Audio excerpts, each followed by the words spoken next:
আলোচনার জন্য স্টুডিওতে আছেন সহকর্মী রায়হানুল রানা। যাচ্ছে তার কাছে। রানা, শুরুতে আপনাকে স্বাগত জানাচ্ছি। এবং গত সপ্তাহে অর্থাৎ শনিবার মধ্যরাতে আমরা দেখেছি ইরান ইসরায়েলে হামলা চালিয়েছে, তার এক সপ্তাহ কিন্তু এখন কাটেনি। এবং আমরা আগে থেকে আভাস পাচ্ছিলাম যে অবশ্যই ইসরায়েল এটির প্রতিশোধমূলক একটি হামলা নেবে, এবং সেটি আমরা আজ দেখলাম। সবশেষ কি খবর রয়েছে আপনার কাছে এবং কি হয়েছে আসলে? ইরান, আপনাকে একটু বলে রাখি, আপনি জানেন যে একসময় কিন্তু বন্ধু ছিল এই ইরান এবং ইসরায়েল, এবং 1948 সালের পর ইসরায়েলকে প্রথম যে দেশগুলো স্বীকৃতি দিয়েছিল তার মধ্যে কিন্তু ইরানও ছিল। সেই বন্ধুত্বপূর্ণ সম্পর্কে কিন্তু অবনতি হয় 1979 সালের ইসলামী বিপ্লবের পর থেকে। এবং সাম্প্রতিক সময়ে যদি আমি বলি যে তারপর থেকে কিন্তু তাদের মধ্যে একটা দ্বন্দ্ব ছিল। সেই দ্বন্দ্ব প্রকাশ্যে আসে গত সপ্তাহে, গেল শনিবার ইসরায়েলে প্রথমবারের মতো সরাসরি ইরানের ভূখণ্ড থেকে হামলা চালানো হয়। এরপর থেকে কিন্তু আপনি জানেন যে প্রতিশোধের আগুনে জ্বলছিল নেতানিয়াহু প্রশাসন, এবং তারই কিন্তু একটা পদক্ষেপ গতকাল রাতে দেখা গেছে যে ইরানের এক জায়গায় হামলা। যদিও সেই হামলা নিয়ে কিন্তু অনেক আলোচনা হচ্ছে, সমালোচনা হচ্ছে। এটা নিয়ে নাটকীয়তা হচ্ছে যে হামলাটা আসলে কারা চালিয়েছে, ইসরায়েল চালিয়েছে না ইরানের অভ্যন্তর থেকে কোনো গোষ্ঠী হামলা চালিয়েছে, এ নিয়ে কিন্তু একটা আলোচনা চলছে। ঠিক এই বিষয়গুলো নিয়ে আমরা আলোচনা করবো। তার আগে আমাদের কাছে কিছু তথ্য আছে, আমরা একটু আলোচনা সেই বিষয়গুলো নিয়ে করবো। আপনার প্রশ্নটা একটু করতে আমি যেমনটা জানতে চাচ্ছিলাম, ধরেন আপনি যেমনটা বলছেন যে ইরানে হামলা যে চালালো ইসরায়েল, কিংবা ইসরায়েল এর আগে হামলা চালিয়েছে, আসলে তাদের কি সক্ষমতার জানান দেওয়ার চেষ্টা করছে? কারণ ইসরায়েল এবং ইরানের দূরত্ব কিন্তু অনেক বেশি। আপনি জানেন যে প্রায় 1700 কিলোমিটারের মতো দূরত্ব। তাহলে এত দূরে তারা একজন আরেকজনকে তারা ক্ষেপণাস্ত্র হামলা চালাচ্ছে, তাদের সক্ষমতা জানান দিচ্ছে, এটি তো নিঃসন্দেহে বলা যায়। এটা নিঃসন্দেহে জানেন যে আমরা একটু ওইটা নিয়ে আলোচনা করবো। তার আগে আমরা একটু দেখি যে ইরান ইসরায়েল উত্তেজনা এই মুহূর্তে পুরো মধ্যপ্রাচ্য জুড়ে প্রভাব বিস্তার করেছে। হামলা পাল্টা হামলা, আমরা যেটা বলছিলাম, আসলে গত 7 দিন বলি না আমরা, চলতি মাসের 1 এপ্রিল থেকে, 1 এপ্রিল আপনি জানেন যে সিরিয়ায় ইরানের কনসুলেটে হামলা হয়। সেই হামলার প্রতিশোধ নেওয়ার জন্য কিন্তু ইরান থেকে ইসরায়েলে হামলা চালানো হয়। তারপরে কিন্তু হচ্ছে যে আজকের যে ঘটনাটা ঘটলো, দায় স্বীকার নিয়ে নাটকীয়তা। আপনি জানেন হামলা করেছে ইসরায়েল, কিন্তু ইসরায়েল বলছে না, বলছে কে? তার মিত্র যুক্তরাষ্ট্র। যুক্তরাষ্ট্রের শীর্ষ 2 কূটনীতিক সিএনএনকে বলেছে বা মার্কিন গণমাধ্যমগুলোকে বলেছে যে ইসরায়েল ব্যালিস্টিক ক্ষেপণাস্ত্র চালিয়েছে ইরানে। কিন্তু একটা বিষয় দেখেন যে ইরানও স্বীকার করছে না যে ইসরায়েল হামলা চালিয়েছিল, আবার হচ্ছে ইসরায়েলও বলছে না। একটা নাটকীয়তা চলছে আসলে। এই নাটকীয়তার পিছনে বিশ্লেষকরা বলছেন যে সেটা হচ্ছে যে ইরান চাচ্ছে না যে তাদের যে দুর্বলতার বিষয়টি এখানে আছে সেটা যেন প্রকাশ্যে না আসে। আবার ইসরায়েল চাচ্ছে না তারা হামলা চালিয়েছে এটা তারা জোর গলায় বলতে, কারণ এটা তারা যদি বলে তাহলে কিন্তু আপনি জানেন যে একটা উত্তেজনাকর পরিস্থিতি চলছে। সেই মুহূর্তে ইরান আবারও সেখানে পাল্টা একটা হামলা চালাতে পারে। এই নিয়ে একটা নাটকীয়তা চলছে।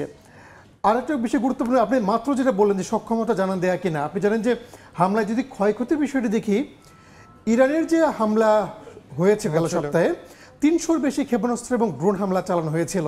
কিন্তু আপনি দেখেন $100 বিলিয়ন মতো ক্ষয়ক্ষতি, কিন্তু আপনি দেখেন যে সেখানে ক্ষয়ক্ষতির ওই পরিমাণ কিন্তু তেমন কিছু আর্থিক ক্ষয়ক্ষতি হয়েছে, কিন্তু জানমালের যে ক্ষয়ক্ষতি আমরা দেখিনি। আজকে দেখেন ইসরায়েলের যে ঘটনায় সেখানেও কিন্তু ক্ষয়ক্ষতি একদমই নেই বললেই চলে, এবং ইরান কিন্তু আসলে এই ধরনের কোনো ধ্বংসস্তূপ দেখিনি। ইরান দাবিও করেছে যে কোনো ধরনের ক্ষয়ক্ষতি হয়নি।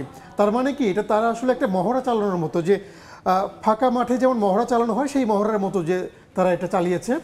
এবং একটা বিষয় যে অস্থির মধ্যপ্রাচ্য, আপনি জানেন যে এই যে ইরান ইসরায়েল উত্তেজনা, এটা কিন্তু পুরো মধ্যপ্রাচ্যকে অস্থির করে তুলেছে। শুধু মধ্যপ্রাচ্য না, বিশ্ব জুড়ে কিন্তু একটা অস্থিরতা চলছে। আজকে যদি বলি যে গতকাল রাতে ইসরায়েলের হামলার পর বিশ্ববাজারে তেলের দাম কিন্তু একদিনেই বেড়ে গেছে। একটা বিষয় বলি যে এই যে অস্থির মধ্যপ্রাচ্য, এই অস্থির মধ্যপ্রাচ্যের মধ্যে একটা বিষয় একটু গুরুত্বপূর্ণ, সেটা হচ্ছে যে আকাশসীমা। পুরো মধ্যপ্রাচ্যের আকাশসীমা কিন্তু ইরান এই মুহূর্তে একটা অস্থিরতা বিরাজ করছে, এবং বিভিন্ন দেশ বলেন, বিভিন্ন নিরাপত্তা নিয়েও স্বাভাবিকভাবে প্রশ্ন হচ্ছে, কারণ মানুষ এখন অনেক বেশি এক দেশ থেকে অন্য দেশে যাতায়াত করে, এবং সেই ক্ষেত্রে মধ্যপ্রাচ্যের রুটগুলো ব্যবহার করতে হয়। সেক্ষেত্রে তো অবশ্যই আসলে একটি উদ্বেগের বিষয় আছে। আমাদের কাছে আসলে এই নিয়ে একটা প্রতিবেদন আছে। দর্শক, আপনারা জানেন যে ইরান ইসরায়েল এই সংঘাতের মধ্যে কিন্তু পুরো মধ্যপ্রাচ্যে শুধু স্থলপথই না, আকাশপথে একটা অস্থিরতা চলছে। বিভিন্ন দেশ তাদের ফ্লাইট বাতিল করছে, বিভিন্ন এয়ারলাইন্স তাদের গতিপথ পরিবর্তন করছে। এ নিয়ে আমাদের কাছে একটি প্রতিবেদন আছে, সেটা দেখে আসবো। গেল ৭ অক্টোবরের পর থেকে ফিলিস্তিনি স্বাধীনতাকামী সংগঠন হামাসের সঙ্গে চলছে ইসরায়েলের যুদ্ধ। হামাস নির্মূলের নামে ইসরায়েলি তাণ্ডবের বিরুদ্ধে যুদ্ধের ময়দানে নামে লেবাননের সশস্ত্র গোষ্ঠী হিজবুল্লাহ। নেতানিয়াহুর সেনাদের ওপর রকেট হামলা চালিয়ে যাচ্ছে গোষ্ঠীটিও। এর মধ্যেই চলতি মাসে সিরিয়ার দামেস্কে ইরানি কনসুলেটে ইসরায়েলি হামলা, এর প্রতিশোধে ইসরায়েলি ভূখণ্ডে তেহরানের হামলা, সবশেষ পাল্টা বদলা নিতে ইরানের ভূখণ্ডে নেতানিয়াহু বাহিনীর হামলায় অস্থির গোটা মধ্যপ্রাচ্য। ক্রমবর্ধমান উত্তেজনার আবহে নানা ক্ষয়ক্ষতির বিষয় স্পষ্ট হওয়ার পর এবার আলোচনায় মধ্যপ্রাচ্যের আকাশসীমা। উত্তপ্ত পরিস্থিতিতে এই রুটের আকাশসীমা বন্ধ কিংবা ফ্লাইট পরিচালনা বন্ধ করতে বাধ্য হচ্ছে বিভিন্ন দেশ। বাতিল করতে হচ্ছে অভ্যন্তরীণ ও আন্তর্জাতিক সব ফ্লাইট, বন্ধ রাখা হচ্ছে ট্রানজিটও। বৃহস্পতিবার ইস্পাহানে বিমানবন্দরের কাছে বিস্ফোরণের পর কয়েকটি শহরের ওপর দিয়ে বিমান চলাচল স্থগিত করে ইরান। এর আগে গত শনিবার ইসরায়েলে ইরানের হামলায় সৃষ্ট উত্তেজনার জেরে গত 14 এপ্রিল আকাশসীমা বন্ধের ঘোষণা দেয় জর্ডান, ইরাক ও লেবানন। বিশ্লেষকরা বলছেন, শুধু স্থলপথে নয়, মধ্যপ্রাচ্যের আকাশসীমাও রীতিমতো ঝুঁকিপূর্ণ এখন। নাগরিকদের নিরাপত্তার স্বার্থে বিমান চলাচল স্থগিত করলেও যাত্রীদের ঠিকই নিরাপত্তা বিঘ্নিত হচ্ছে। ভূরাজনৈতিক পরিস্থিতি ও সংঘাত বৃদ্ধি অব্যাহত থাকলে এ অঞ্চলে ভ্রমণ পিপাসুরা ভ্রমণও বাতিল করবে বলে মনে করা হচ্ছে। জান্নাতুল সাদিয়া, সময় সংবাদ। ইরান না, আপনি যেমনটা বলছিলেন যে মধ্যপ্রাচ্য উত্তেজিত হয়ে উঠছে এবং এটি অস্থিরতা বাড়বে। শুধুমাত্র মধ্যপ্রাচ্য না, আপনি জানেন যে গাজায় তো অবশ্যই যুদ্ধ হচ্ছেই। গাজা ইস্যুতেও ইরানের অবস্থান আমরা দেখেছি এবং পশ্চিমাদের অবস্থানও দেখেছি। একইভাবে ইউক্রেনের যুদ্ধ চলছে। নতুন করে আমরা দেখতে পাচ্ছি চীন এবং ফিলিপিন্সের সঙ্গে দ্বন্দ্ব সংঘাত লেগেই আছে। সামগ্রিকভাবে আমরা কি এখন বড় কোনো ধরনের যুদ্ধের দিকে যাচ্ছি? কারণ আপনি জানেন যে আজকে যে ইস্পাহানে হামলা হয়েছে সেটি পারমাণবিক স্থাপনা হিসেবে পরিচিত এবং খুবই গুরুত্বপূর্ণ।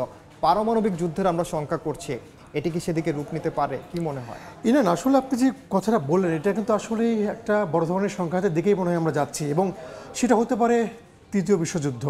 এবং বারবার কিন্তু বিশ্লেষকরা এটাই বলছেন। এবং আপনি জানেন যে এই মুহূর্তে পুরো বিশ্ব দুই ভাগে বিভক্ত, এবং এই সংঘাত যদি চলতেই থাকে তাহলে আমরা বলতেই পারি যে একটা বড় ধরনের সংঘাতময় পরিস্থিতিকে আমরা যাচ্ছি। সেই ক্ষেত্রে তো আমাদের দেশ থেকে শুরু করে আশপাশের যে অঞ্চলগুলো রয়েছে সব জায়গায় প্রভাব পড়বে। কারণ একমাত্র ইউক্রেন রাশিয়া যুদ্ধে আমরা দেখেছি যে আমাদের বাজারে কি ধরনের, বিশেষ করে অর্থনৈতিকভাবে কি ধরনের প্রভাব ফেলেছে।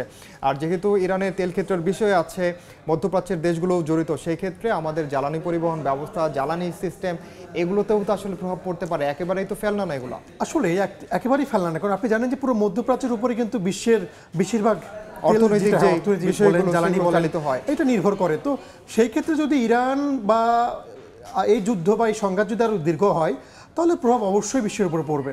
কারণ আপনাকে অসংখ্য ধন্যবাদ আমাদের সঙ্গে আলোচনায় যুক্ত হওয়ার জন্য। আপনাকে ধন্যবাদ। ইরান এবং ইসরায়েল ইস্যুতে আলোচনার জন্য স্টুডিওতে যুক্ত ছিলেন সহকর্মী রায়হানুল রানা।